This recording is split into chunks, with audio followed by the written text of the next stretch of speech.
I'll just start by reading some of the parts of the communique so that we understand what we are discussing by the time my guests get on the mic. So yes, the Ibadan Declaration came together and put out a communique.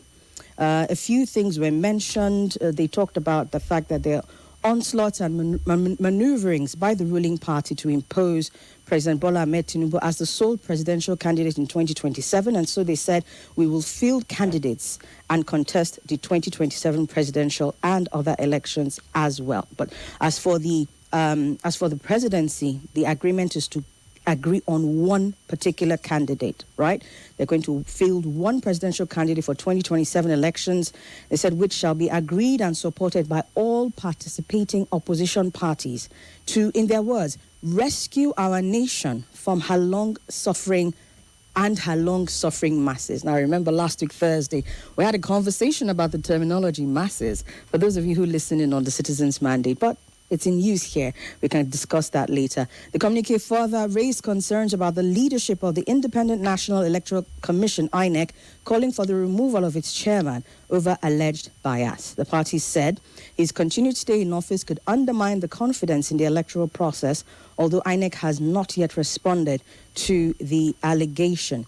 The summit also, in their communique, urged the National Assembly to review provisions of the Electoral Act 2026 that it said could weaken the credibility of elections, and called on INEC to extend deadlines for party primaries to the end of July. In addition, they demanded the release of political actors allegedly detained over bailable offences, arguing that such actions could limit political participation.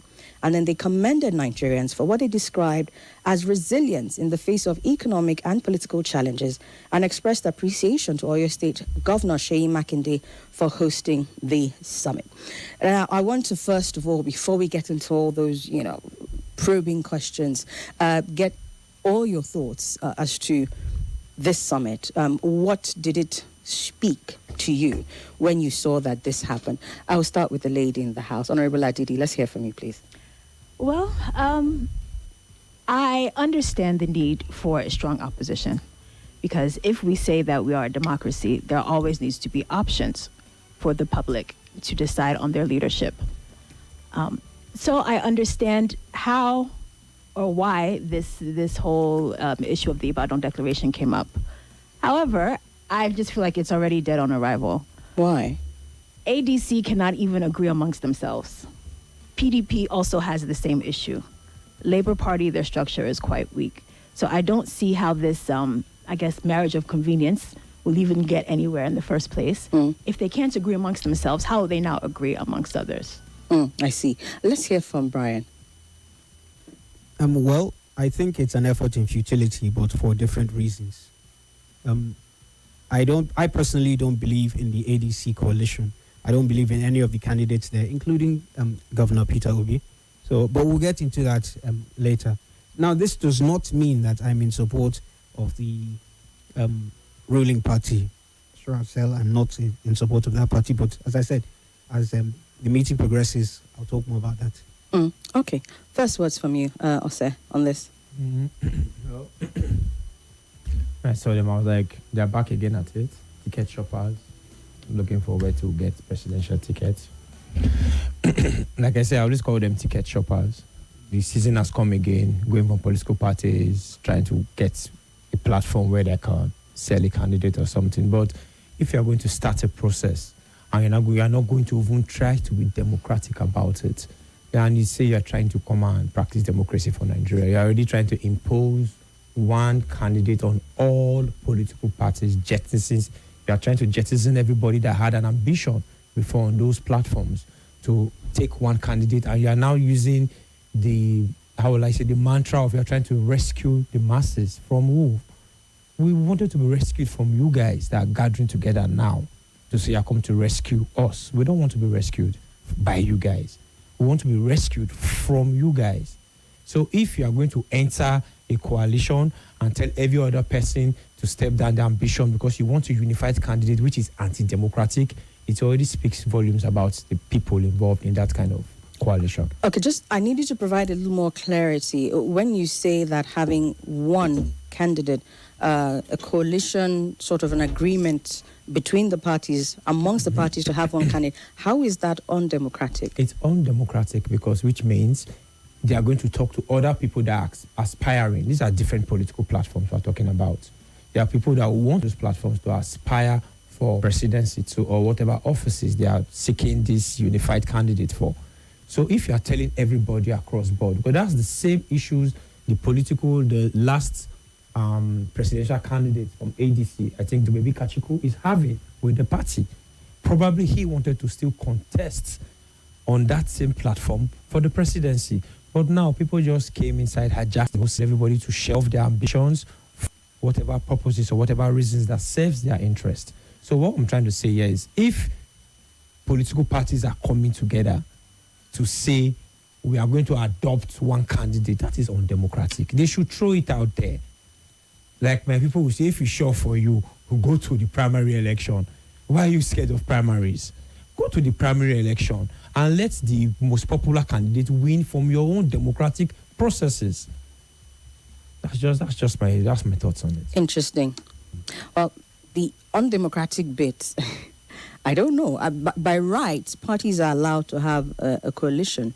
Yes. Maybe a coalition slightly different from a merger, yes, but the idea behind it is still the same. I mean, you look at what happened that brought APC together. It was the coming together of four major parties, and they merged. Somi. Right. So what's the difference here? I'm not faulting the coalition. You're calling it undemocratic. I'm saying you said something that they are going to agree on one presidential candidate. That in itself is undemocratic. I believe for a presidential candidate to emerge from any platform, be it a single platform or a coalition, there has to be a sense of democratic processes which means the primaries has to have conducted or seen to have been conducted, where different participants will take, even when the coalition was formed, APC, they were like, they wanted to field Buhari, who contested for primaries, and he lost Buhari. So if you're saying you're going to be one candidate, and which means there's no primaries, that's undemocratic. Okay. You want to say something? Yeah, I think he's just nitpicking, because if the party agrees to put forth one candidate, okay, that's what they've agreed to do. There is no law that states that within parties you must have a democratic system. I don't think there's a law that states that the parties must be democratic. So if the party comes together and then decides, which is sort of democratic if you think about it, if the party decides that this is the candidate we're pushing for, then it's fine. So I think it's just nitpicking. Okay. Yeah. Undemocratic. You agree with that? No, I don't. Okay. I think everyone is entitled. I think I align more with my brother here, Brian. Yes, Brian. Yes. I think that it's fair for parties to come together, because there will still be the option for other participants to field within their own parties other positions. So I think the issue of contention here is just the presidential slot. And I understand why they need to come together, because, I mean, the ruling party is a formidable force. So they're just trying to put in their best foot forward. Is it a case of their formidable force, or is it a case of they have made it almost impossible for any one party to sort of get their foot in, and so they have to come together as a multiple party system kind of thing, in your opinion? I think that's a layered question. Yes, please, and I want all the answers that I can get from there. Okay. APC has its strengths in the sense that it has its numbers, and it has minds that are very well politically versed. They have been in the game for a long time. Like Ose pointed out, a lot of them have come from different parties and know how to play the game. So joining forces, and as we have seen more and more governors, more and more states align with APC, it has become a very strong force that is difficult to contend with in Nigeria. I don't think that it is a deliberate squashing of democracy. Well, the ADC, the coalition say that it is. As others have been trying to portray. I think that there is still space for opposition. It's just that the opposition has not been able to firmly get their footing. because, as you can see, and it's been common throughout political history in Nigeria, when somebody is unsatisfied, they didn't make me what what I wanted to become, they'll not jump ship to another place. So that's what we see in the members of ADC, PDP, and the others. It's people who were dissatisfied in where they were before and now jumped to another place. How is this different from APC back in 2014 when they merged? Four political parties coming together. How is this different from that? Wouldn't you say that the same thing applied? I'm not satisfied, or I wanted to be here and I can't, and I want power basically. So let's come together and have this force to go against, as opposition, to go against the ruling party. Isn't that the same thing that is playing out here? It is. You agree? Yes, I agree with you on that. Okay. Yes. Let's get to your thoughts on it, Brian. I'm particular, not just about this whole it's a merger thing, or it's actually a coalition. It's not a merger. In a merger, you have the parties fused together to become one. In this instance, you're not having the fusing, but consensus is what we are seeing here, and that I think we've been able to establish outside of us that it is not undemocratic. But even more so, in your opinion, Brian, what do you think is the core reason behind this coalition? I think it's just a power grab. I'm going to be honest. I think they just want power. Maybe not every single individual in the party, but we know some of these people. They've been governors and ministers and presidential aspirants or candidates in the past, and they've lost election. I think it's all about power. They just want to take power away from the ruling party, which, again, is why I have a problem with the ADC coalition. I don't necessarily see any candidate there that I believe has solutions to Nigeria's problems. Again, this is not to say, because one can hear this and think he's opposed to ruling government. I loathe the ruling government. I despise the ruling government, and I want them out as much as anyone, if not more, for personal reasons.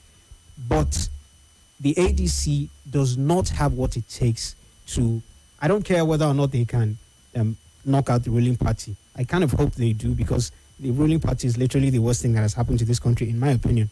You might have a different opinion, but that's mine.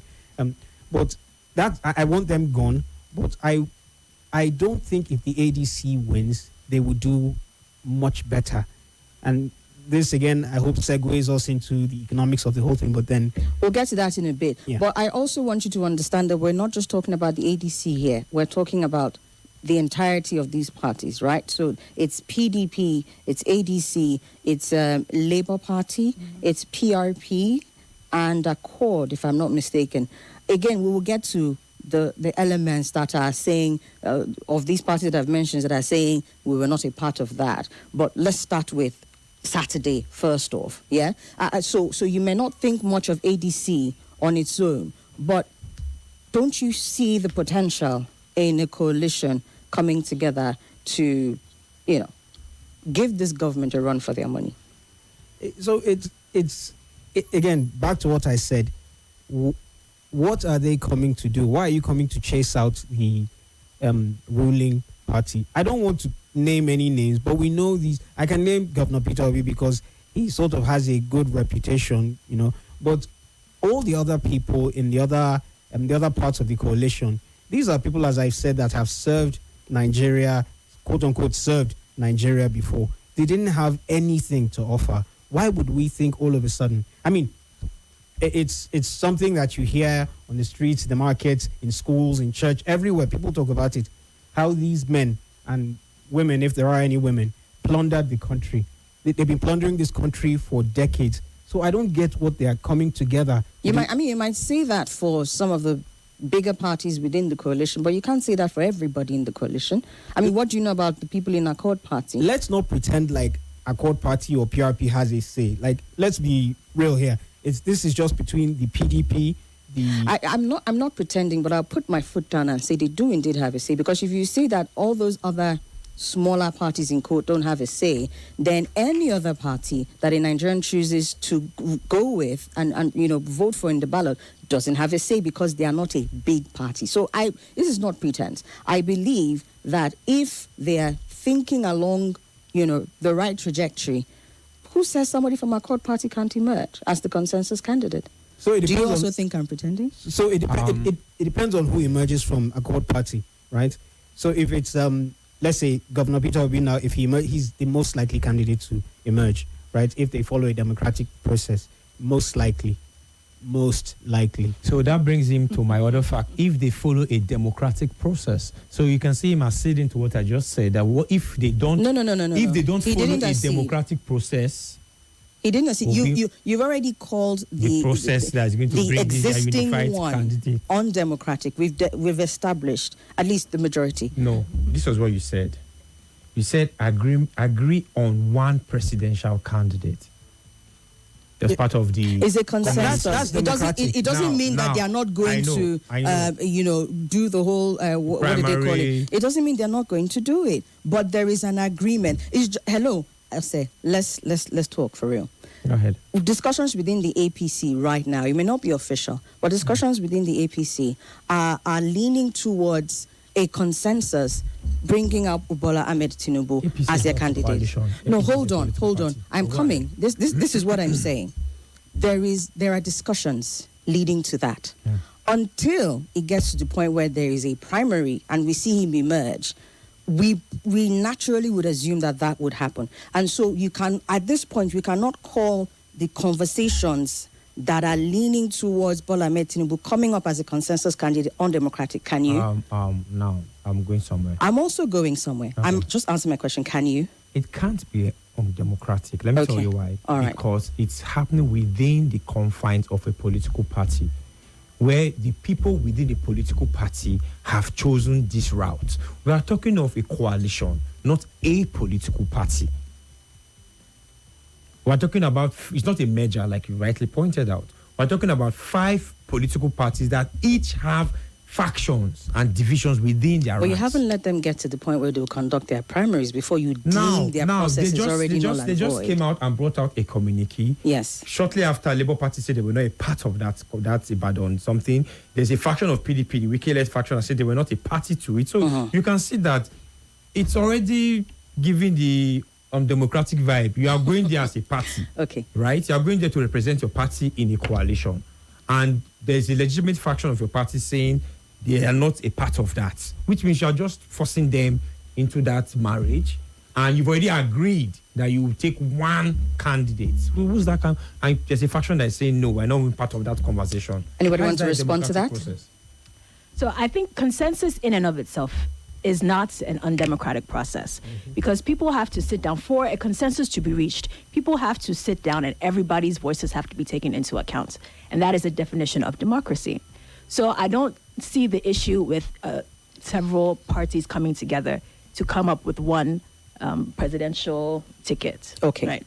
Let's move it on. We'll be taking calls in a little bit, but we're coming now to the angle that you brought up, and that is you're seeing dissent coming up. We've had Nenadi Usman somewhat cautiously stating that they were not a part of it. Accord Party has a 48-hour ultimatum out, pretty much saying they don't know who represented them at the party, and so they cannot be deemed as having been at the party, and they're asking for information to be given, otherwise they're going to be taken to court. All of that is happening. PDP as well has the Wike faction sort of, throwing them under the bus and all of that. Let's say that there were no factions.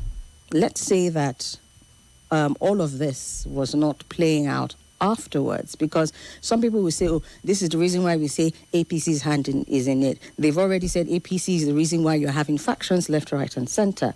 Perhaps also we'll speak to that in a little bit, but up until then, say there were no factions. I think that for me, the bigger conversation would be, so you said, for example, that things are not as they should be, and you'd rather have a different administration in place. We're having this system now, this coalition that is coming up with all of these factions and all, but say that everything was, how do you say it? Everything was all rosy. What would be your ideal for an opposition that would present against this government, that would give Nigerians a lot of hope? And that's not to say that right now Nigerians still don't believe in this coalition. I believe a number of people do.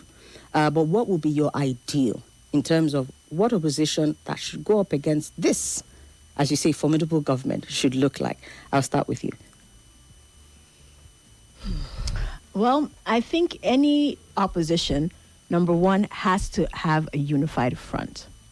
And of course, like you've pointed out, we have not been able to see that in any of the parties. You did that. But what does unified front mean exactly? When I say unified front, as you have pointed out, there are factions everywhere. Oh, the factions, okay. Yes. So if there is no consensus being reached within the party, it's very difficult for you to even say that you are a strong party, strong enough to come against the opposition.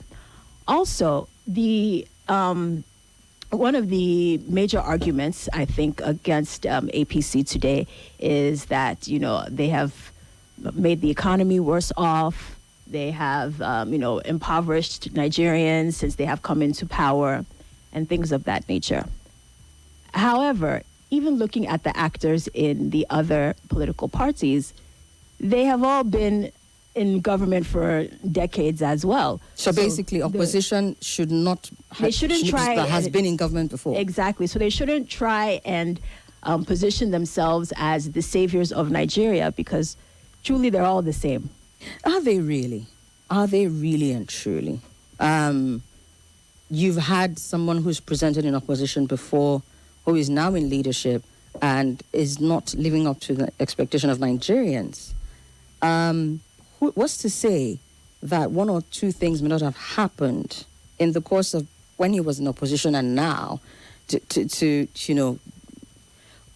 what makes them all the same, really and truly? I don't get that. I don't know if I've communicated clearly. When you say they're all the same, it's possible that somebody was a devil before, and by the grace of Christ Jesus, he has come to life, and he can do so much good. And I'm saying that not just because there was this spiritual move. No, he more likely than not went through the motions of not having been in power after having been in power in a while, and now they feel like, okay, these are the mistakes that I made, and these are the things that I can do better. I don't understand the narrative of they're all the same. Okay, I understand where you're coming from. And I think I agree. Nobody is it's not impossible for people to change. But if you say that you're going to change, and at least maybe show a bit of working, let's know that there's something that you have to offer that is truly different. You're saying none of the people in opposition have done that? Yes. None of them? Okay. Brian, let's continue. I agree with her. Let me be, because she agreed with me. That's also spam. I actually... No, we don't do that here. I actually do agree with her. But on the first thing she said about the party not being, or the coalition not being unified, I think it's an irrelevant point, right? People can be unified in ignorance, unified in evil, and it's not going to solve Nigeria's problems, right? So I think Nigerians are focusing on the wrong thing.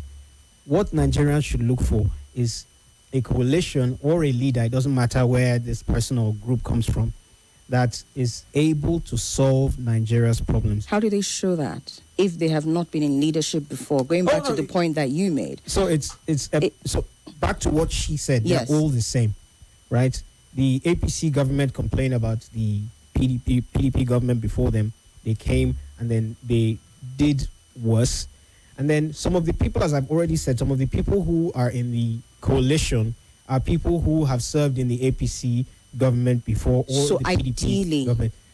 Who is the person that Nigerians should look towards, or who is the coalition that Nigerians should look towards? I'm saying that person or group hasn't emerged yet.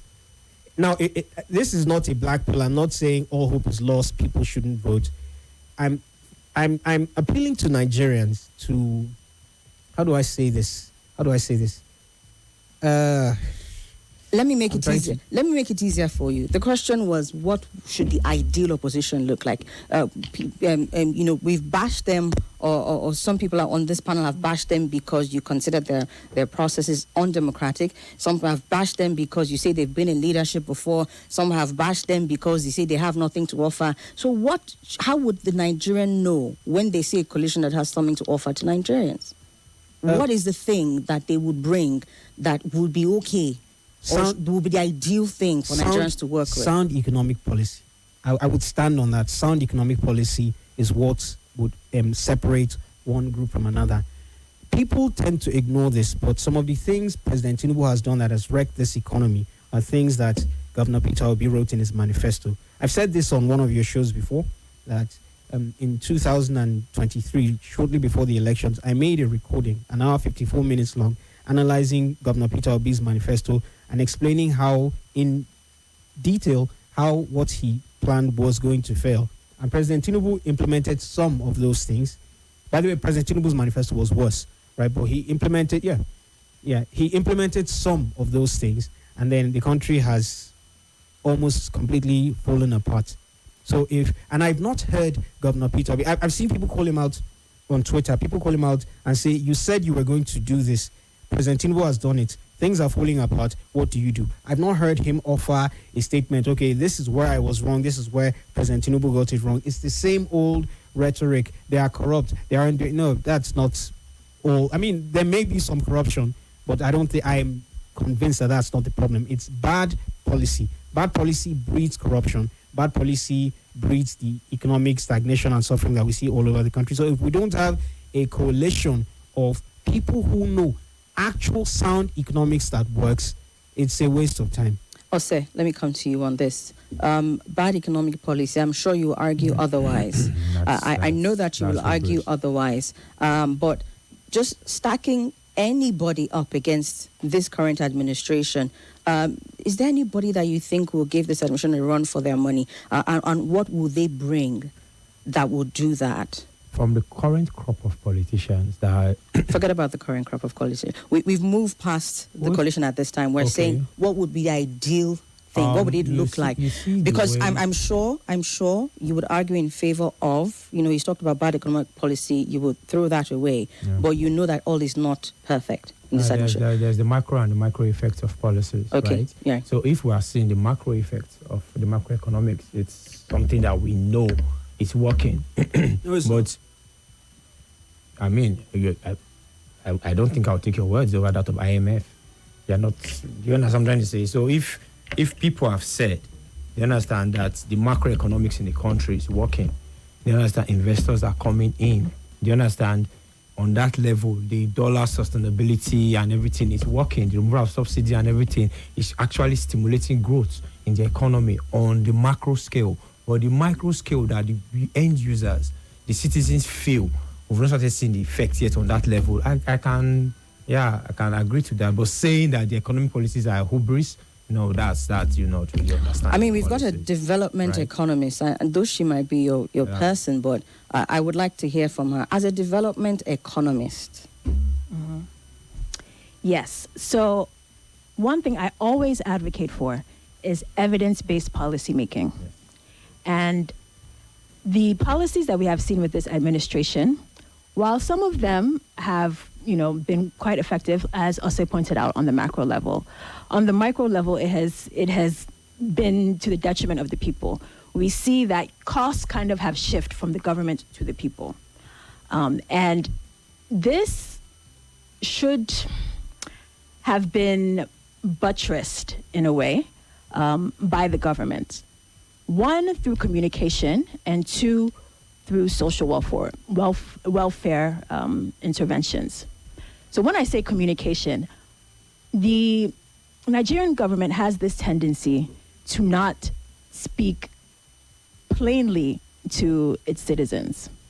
When citizens cry out about the hardship in the economy, a lot of times you hear things like, oh, they don't know what they're saying, oh, we're working, and you're not actually explaining, this is the policy. Yes, this might be in the immediate term be very uncomfortable for citizens, but in the medium to long term, we will see benefits for every Nigerian. They've said that a number of times. I think the problem is that a long time is beginning to look more like forever. But Brian said that they're not working. So let me come to that very quickly. Why did you say they're not working, even at the macro level? And then we'll open the phone lines very quickly. Okay, so first of all, I need to address the IMF comment. I have to address the IMF comment. I don't believe because the IMF says something, we should agree. If I tell everyone seated in this studio now that I'm 6 feet and 10 inches tall, would you believe me? No, because I'm a short guy, right? So when the IMF comes and says the policies are working, that's absolute nonsense. I don't believe that. In order for policies to work, you have to feel them at work. You have to feel them. Let me give you an example of something that happened in history. After the Second World War, there was an economist by the name of Ludwig Erhard in Germany. Germany was in shambles. Germany was literally just recovering from a war that had devastated half the continent, right? So Ludwig Erhard came up with just 4 policy prescriptions. And these 4 policy prescriptions are counter to everything that the Nigerian government is currently doing. And in a period of 6 to 8 months, people who had fled the capital started to come back in because jobs started to... Now, this is 6 to 8 months, depending on what estimate you are getting, what source you're reading from, right? So it shouldn't take 3 years for us to see change in the economy. It's all lies. Now, we know for a fact, what I'm about to say, that the Nigerian government spent about $9 million trying to lobby groups to say there is no Christian genocide in the country. I won't be surprised if the same government would lobby other groups to say the economy is going well. Okay, we will come to the phone lines right away. But the reason why I asked that question, just so that we don't get off track, is what would the ideal opposition, what should the ideal opposition look like? And you say some people that can bring forward, a person that can bring forth sound economic policies. A quick one, yes or no? Have you seen that in the opposition? No. No? No? No. No, but not also, we haven't seen it in the ruling government, so okay, we have consensus on that. Let's go to the phone line, 0809-993-0137, 0809-597-4869. The coalition tagged their move as a rescue mission. What are they rescuing? We're answering those questions and getting even deeper beyond the rhetorics of what was said. Hello? Hello? Hello, yeah. Could you speak up, please? Yeah, this is Hello, we can barely hear you. Can you hear me? Go ahead, please. Can you hear me? Go ahead. Okay. I just have few questions for those guys in the studio here. My first question is first. Hello? Yeah, can you hear me? If you cannot hear me, maybe I should drop and call. Maybe you should do that. All right, thank you. Good afternoon. Hello? Hello, good afternoon, Somi and your guest. Good afternoon. Yes, my name is Alex. I'm calling from Wuye. Go ahead, Alex. On the topic that you guys are discussing, I think I would want your guest to... can you hear me? Go ahead. So I said, I want to say that it's either your guest did not really understand the question you ask, or possibly they are trying to defend one political party. How do I mean? If you say you don't like the opposition, the idea they are coming up with, and you are not equally providing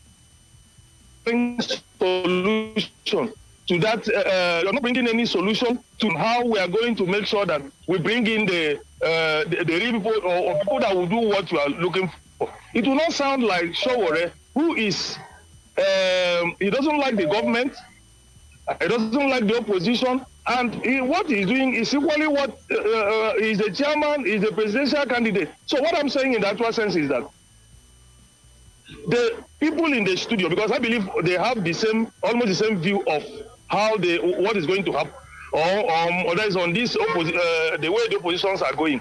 Honestly, in as much as we have some other politicians that have ruled before, maybe they have not done well, but I think Nigeria has never been this bad. Okay. At least even we were crying about Buhari, but at least we were buying fuel less than 200 naira during Buhari. Okay. And the dollar was less than 500 during Buhari. So if people say they don't like it, and you think you have a different view, you come up, you don't discuss everything without providing solution. All right, then. Thank you. That's my ground with them. Okay. Thank you very much. Let's hear from others. Good afternoon. Hello. Welcome, sir. Go ahead. Yeah, good afternoon, Lady Somi. How are you this afternoon? I'm very well, thank you. Please go ahead, sir. Okay. Now, your guests in the studio, I think they are getting it all wrong.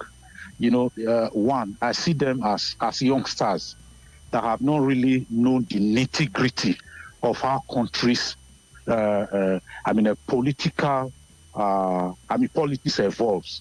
Let me put it that way, because they seem to be contradicting themselves over the role a sound opposition is supposed to play. Look, nobody is a saint in the world, so that they should get clear into their head. Then, secondly, now if they are not trying to discard the opposition as if that they are not going to be better than this present government, I think they are getting it all wrong there. But one of them kept mentioning Peter Obi. Now, have you tried Peter Obi at the federal level? You know, in fact, I don't know if they know the antecedents of that man called Peter Obi when he was governor of Anambra State.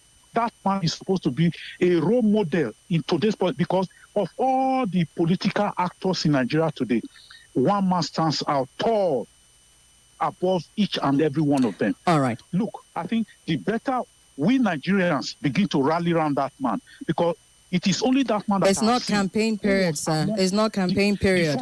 Hello, sir. Hello, sir. Hello, sir. I'm not campaigning. Yes, you are. Yes, you are. Yes, you are. No, I'm not campaigning. Look, Somi, look, you see, we are Nigerians. You see, if we must tell ourselves the truth, a character that stands out, not to be taking pension, the only state governor, former. All right, I have to let it go at that point. Let's keep to the issues here. We're talking about the coalition in general. And, you know, by the time we come back from the break, you know, we take the news, we're also going to come back and look at, again, if the coalition is going to find its feet. There are some key issues, and perhaps opinions like this may be the fodder for which we'll have that conversation, because people are saying, even if that coalition were to succeed, a lot of people have one particular leaning. Will you be okay if the coalition comes up with anything other than what is your preferred leaning, or are you going to demolish it as well because it wasn't what you wanted? So please, let's keep it to the conversation that we're having right here. Nobody's campaigning for anybody. Nobody's lashing anybody. We're just having balanced conversation, all right? So I'll take a message or two, and then we'll come back and get to the rest of it. I don't see anything undemocratic in the decision taken thus far from the opposition, basically from the ADC. If all the opposition in the country decided to feed/present or support,